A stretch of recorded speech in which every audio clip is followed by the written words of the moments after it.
période de contingence et d'incertitude, voyant la montée en puissance de l'inflation, ainsi que la famine qui s'invite dans des contrées que même dans nos délires les plus fous auront pensé.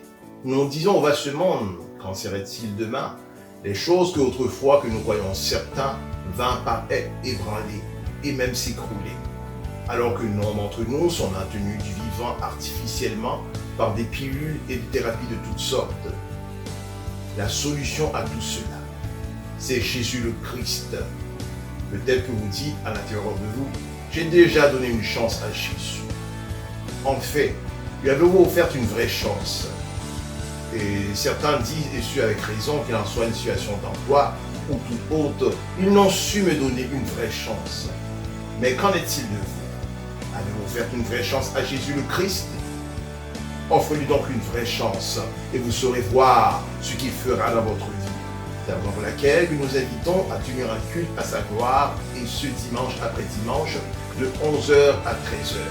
Nous sommes localisés au 213 rue Méthode, Terrebonne, Québec, code postal J6W 6K6. Nous comptons vous voir nombreux et serons heureux de vous rencontrer.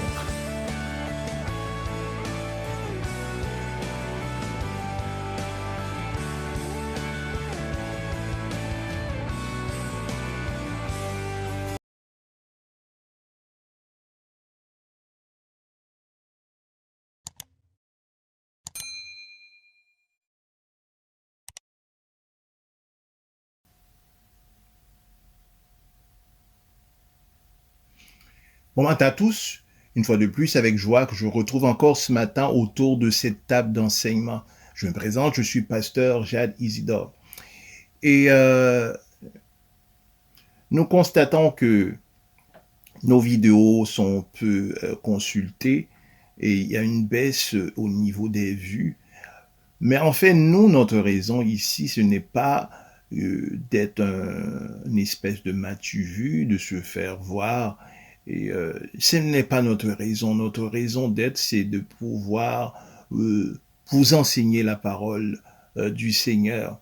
Et la raison est que, pourquoi qu'ils sont peu vus, c'est bon, en fait, il n'y a pas de partage de votre part.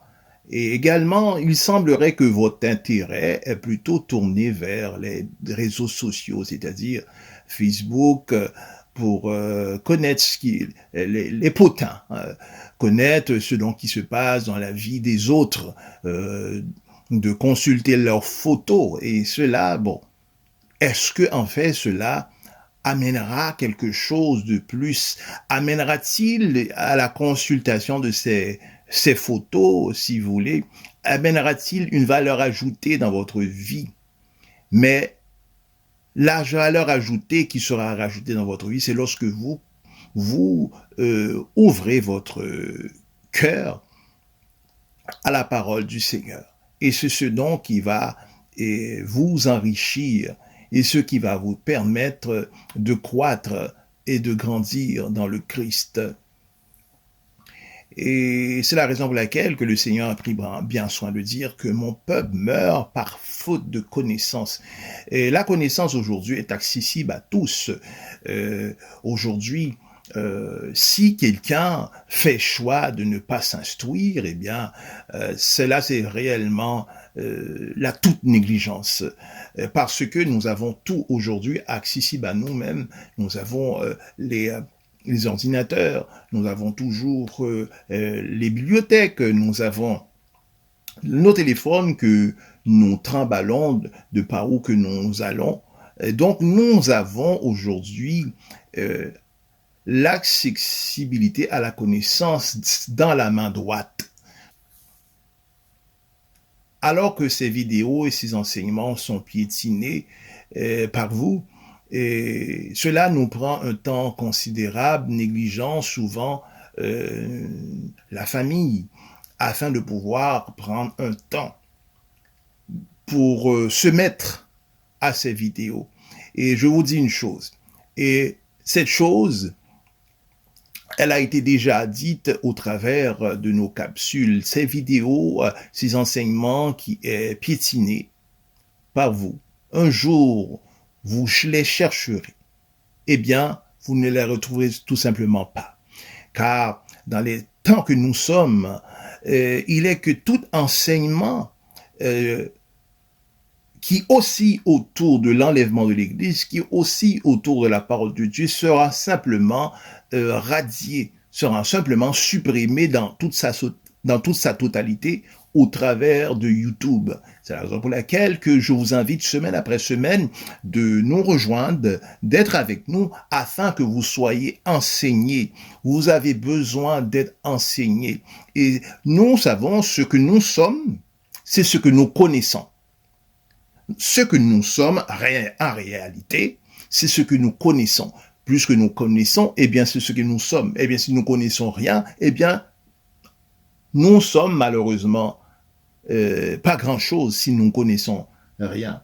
Alors, c'est la raison pour laquelle que je vous invite à vous instruire dans la parole du Seigneur. Et ce matin, nous étendons sur la question de cette guerre encore qui bat son plein. Nous devons plutôt parler de guerre au pluriel, parce que la guerre qui oppose la Russie contre l'Ukraine est toujours en état de marche. Et il y a assez d'autres guerres également qui battent son plein, bien que les médias ne nous informent pas, parce que ils ne sont pas, selon eux, impliqués ou bien encore concernés, alors ils préfèrent taire la chose. Et il y a d'autres guerres qui sont en état de marche, telles que cette guerre civile encore qui bat son plein dans le pourtour de la Syrie. Alors, cette guerre est tue. Et il y a également la menace de la Chine par rapport à la Taïwan.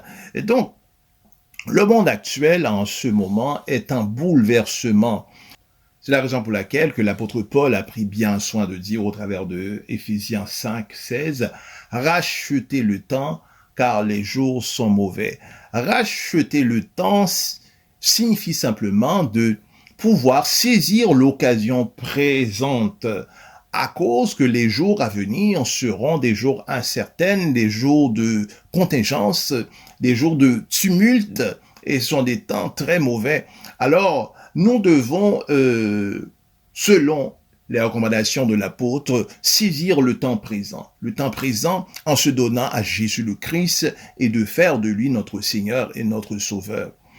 Et oui, cette guerre qui oppose Israël contre le Hamas, la tension ne fait que monter. Et cette guerre aura une tournure, nous pouvons le dire, à au moins 99% une tournure de Troisième Guerre mondiale. Et je désire me faire clair, nous le disons, nous ne disons pas que cela est une prophétie du Seigneur, mais lorsque nous regardons le paysage mondial à l'heure présente, nous voyons ces tensions qui ne cessent de s'accroître. Nous voyons, selon si la tendance se maintient, que nous nous dirigeons assurément vers une troisième guerre mondiale. Les États-Unis avaient dépêché dans les péninsules du Moyen-Orient des avions de combat F-35 et F-16. La raison est que dans ce contrée, c'était, nous pouvons dire, un accès principal par lequel que les bateaux commerciaux passaient. Et les bateaux commerciaux des marchandises que nous voyons sur nos tablettes dans les supermarchés, également du pétrole. Et cette zone, le passage des pétroliers occupait le 1/5 au niveau mondial. Alors, les Américains ont dépêché ces bateaux de guerre pour s'installer dans ce contrée afin de pouvoir agir tel que gardien de sécurité, si vous voulez, contre l'Iran. Donc c'est l'Iran qui obstruait cette zone de sorte qu'il n'ait pas de passage de marchandises. Alors, après que cette tension vint à maintenant naître entre Israël et le Hamas, alors les Américains demeurent encore sur place. Et il est que si l'Iran, maintenant, et nous savons que cela est fortement probable parce que l'armée israélienne a annoncé sur Telegram qu'il y a eu des tirs qui ont été portés par l'Iran sur la zone d'Ardof, qui est une zone en Israël. Et heureusement que ces tirs ont été tombés dans des zones ouvertes, c'est-à-dire des zones qui sont non habitables, mais qu'ils avaient des projets pour l'urbanisation de ces territoires. Alors, ce qu'ils ont fait maintenant, Israël, ils ont simplement riposté. Alors, nous voyons cette tension et ainsi de leur côté, les États-Unis ont déclaré avoir été à des frappes militaires contre des installations par les gardiens de la révolution iranienne et ainsi des troupes qui sont affiliées à eux. Et cela, c'est dans l'est de la Syrie. Et ils ont annoncé que tout cela, c'était simplement de la légitime défense. Tel que vous le savez, il y a une relation de proximité qui existe entre Israël et les États-Unis. Et cela depuis 1948, nous savons que 1948, Israël a reconquéri leur terre, mais il est que les Juifs du contrée qui étaient, car nous savons que les Juifs étaient répandus aux quatre coins de ce monde, mais ceux qui se trouvaient aux États-Unis, alors ce qu'ils ont fait des programmes afin de pouvoir d'aller de lobbyisme, si vous voulez, quand on parle de lobbyisme, on parle d'aller influencer les décisions du gouvernement au point de vue règlement et politique. Alors, c'est eux qui se sont mis pour d'aller de ce programme de sorte que les Américains puissent être impliqués afin que qu'on puisse les favoriser à pouvoir reconquérir leurs terres. Alors, c'est quelque chose de beaucoup plus complexe. Nous ne voulons pas nous étendre davantage sur cela. Mais c'est pour dire que Israël ainsi que les États-Unis sont de très grands confréries. Alors, et donc, à l'heure présent, nous savons que avant même la mise en marche de cette guerre, les États-Unis fournissaient jusqu'à plus de 3 milliards de dollars, et ce annuellement à Israël, de sorte qu'Israël puisse se prémunir d'armement, et également il y avait un échange d'informations au point de vue militaire, et nous pouvons croire en ce moment alors que cette tension qui existe entre Israël et le Hamas, que cette aide a doublé, peut-être même triplé.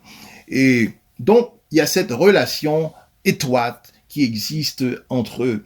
Et ainsi, d'un autre côté, la Russie est étroitement reliée avec l'Iran. Alors, ils se mettent ensemble, et c'est l'Iran ainsi qui fournit des drones à la Russie.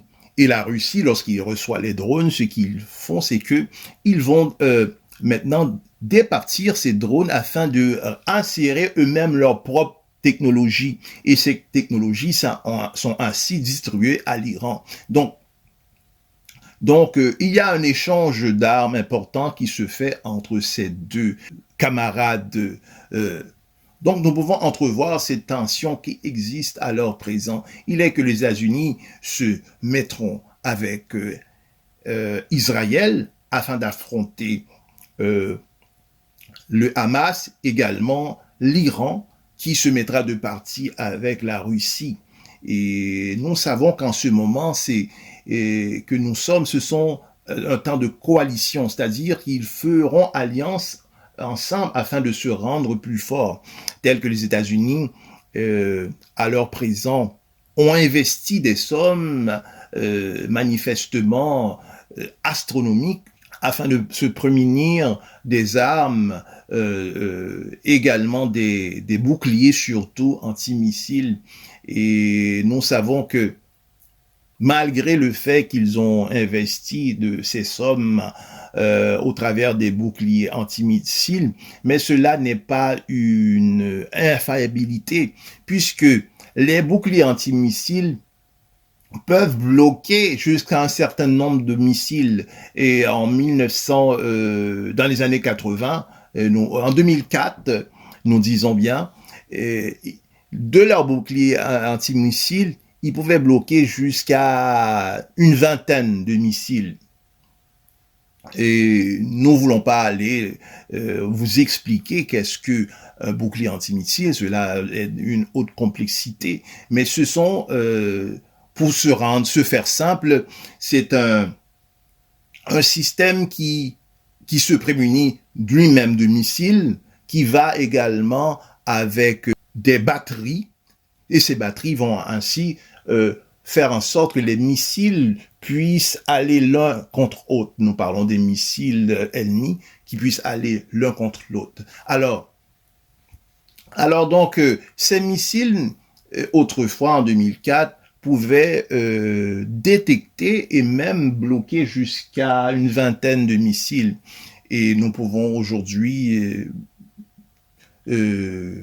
relater, peut-être ces données ne sont pas dévoilées et jamais ces données seront dévoilées à cause cela ce sera en faveur de l'ennemi. Alors aujourd'hui peut-être qu'ils peuvent bloquer jusqu'à 500 missiles, 1000 missiles peut-être. Bon, nous faisons c'est une analyse que nous faisons, peut-être 2000 missiles, mais s'il y a une coalition et que des pays se mettent ensemble, ils peuvent projeter 5000 missiles, 8000 missiles, et de sorte, maintenant, de leur bouclier antimissile, il ne saura intercepter tous ces missiles, car leur installation bouclier antimissile ne peut recevoir tout ce flux d'attaques de missiles. Donc, certains d'entre eux arriveront à passer. Non seulement que il y a cela, mais il faut comprendre le niveau de complexité aussi des missiles aujourd'hui.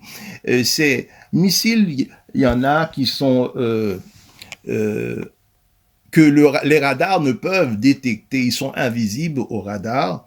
Et également, lorsqu'ils sont projetés contre un clan ennemi, ils ne vont plus en ligne droite comme il a été autrefois. Ils vont en zigzagant jusqu'à ce qu'ils puissent atteindre leur cible. Donc, c'est là, dans ce que nous sommes, nous nous trouvons à l'heure présent. Donc, au niveau de la sécurité, nous sommes point en sécurité. Il n'y a aucun individu sur cette terre qui peut affirmer détenir une sécurité infaillible. Alors, c'est en quoi que nous sommes exposés à tout moment. Nous pouvons être victimes d'attaques, bien que tout semble bien. Nous marchons toujours au long de ce fleuve paisible, mais en n'importe quel moment, les choses peuvent avoir une toute autre tournure. Une chose remarquable, il est que les internautes ont informé cette question à Google Assistant.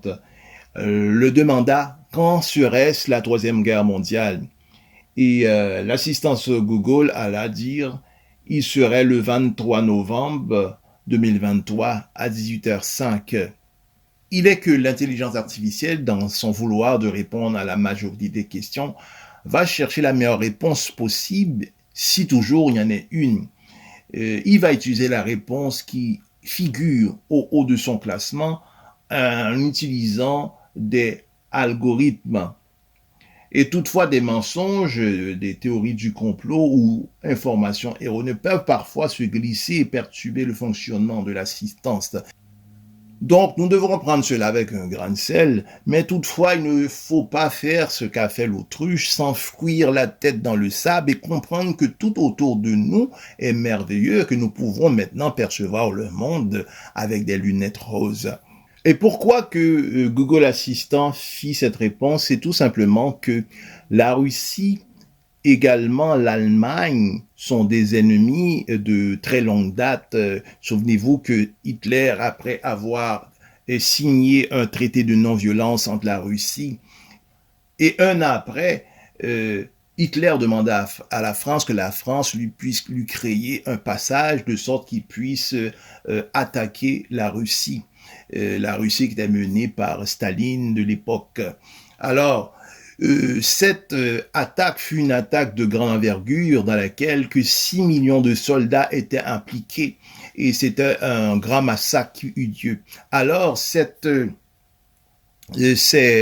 ce carnage, ce lourd bilan demeure bien vivant dans la mémoire de la Russie. Alors, il est fort possible, fort probable que la Russie puisse attaquer l'Allemagne et cela puisse dégénérer en Troisième Guerre mondiale. Donc, mes chers amis, alors de toutes ces tensions au point de vue mondial à l'heure présent, la Bible dit « Rachetez le temps car les jours sont mauvais ». Et il est que les temps que nous sommes, écoutez ma voix, après la pandémie également était de ces temps, car l'apôtre Allah de ses recommandations, rachetez le temps car les jours sont mauvais. Donc, les mauvais jours ont commencé depuis la pandémie. La pandémie fait partie de ces temps mauvais à venir. De la pandémie, il y eut cette guerre en Ukraine. De l'Ukraine, il y eut ainsi cette guerre en Israël. Et d'autres éléments majeurs auront également à s'inscrire dans les annales historiques.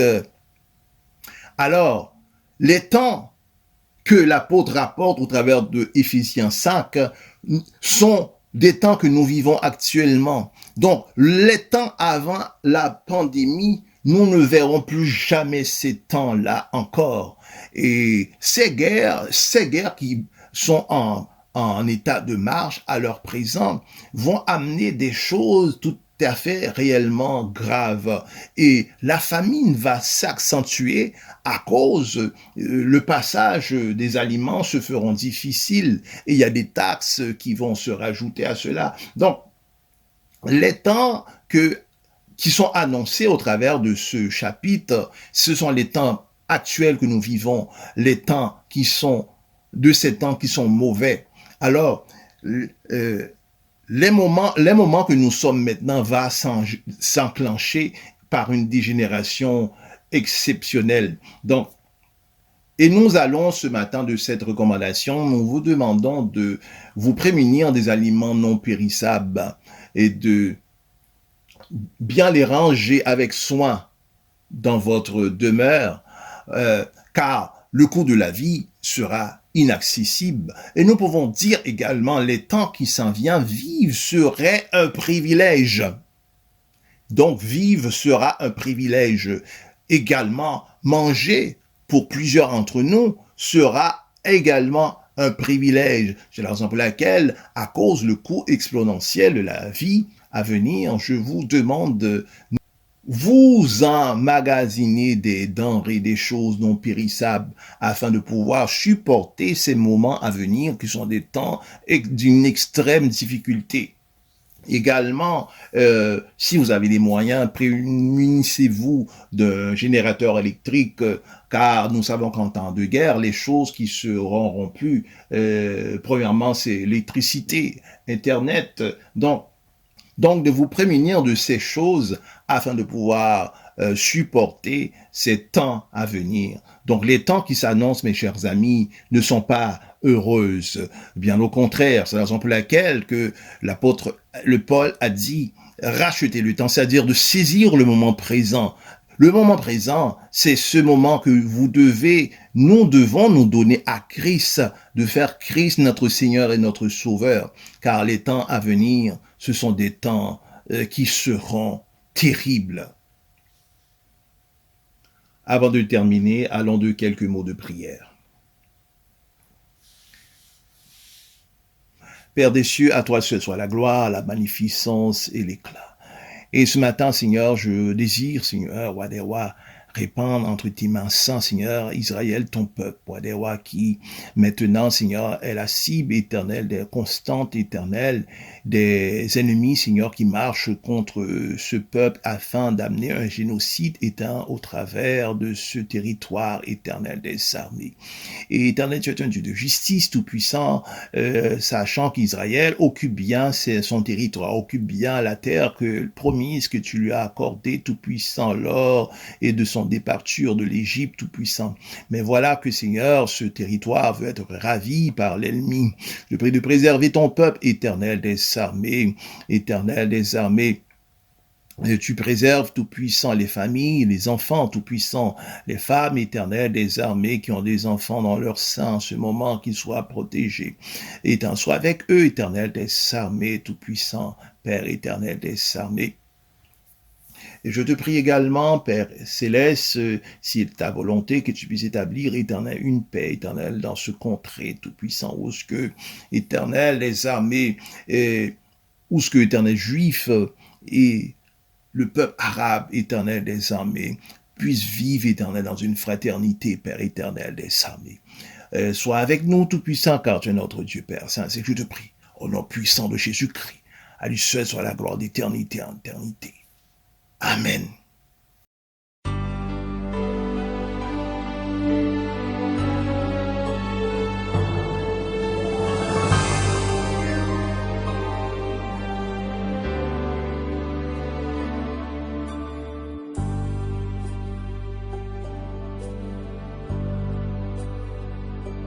Je sais qu'un jour,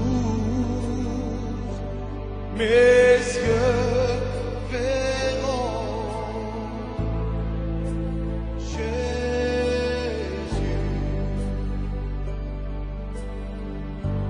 Je sais qu'un jour, mes yeux verront Jésus.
Jésus.